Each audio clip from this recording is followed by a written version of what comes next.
Raising children is also a full-time job, and but I was very fortunate that I had a husband that was very supportive, and he also was a theorist. So one of the good things of being a space scientist is that you do have a little bit of flexibility in your schedule. You're not punching a clock, so we can kind of cover for each other if the kids were sick.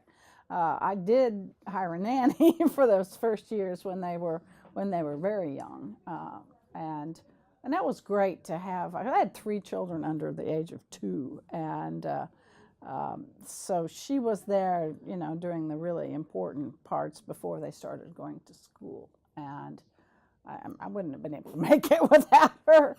But being able to have them at home was so nice because they weren't exposed to every childhood bug that came down, the pike.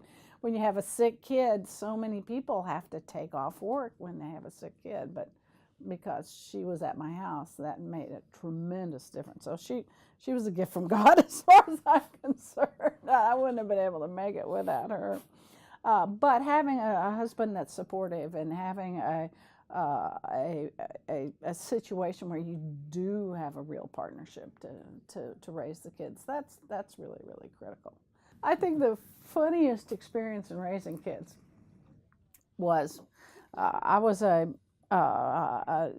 working in the ionosphere and magnetosphere, and at that time the American Meteorological Society Council had a designated slot on their council for people who did upper atmosphere magnetosphere work, and the person who was the head of the council that year knew me from my committee work at the academy and recommended me to be on the council of the American Meteorological Society. So I accepted.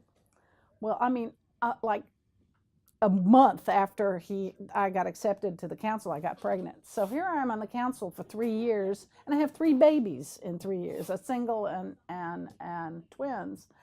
And I'm on this council with all white, gray-haired guys, old gray-haired guys, and I'm nursing a baby in the committee meeting, and I think they just...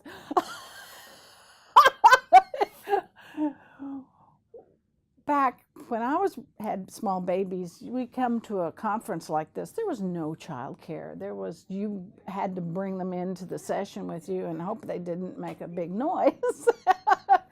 and if you had to feed them, you fed them, and everybody was kind of, well, there's Pat with her kids.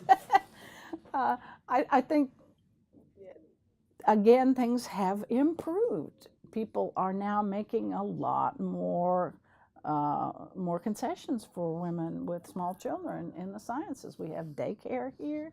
We have, crying rooms for allowing, you to be with their kids. There's nursing facilities, and, that's making it a lot easier.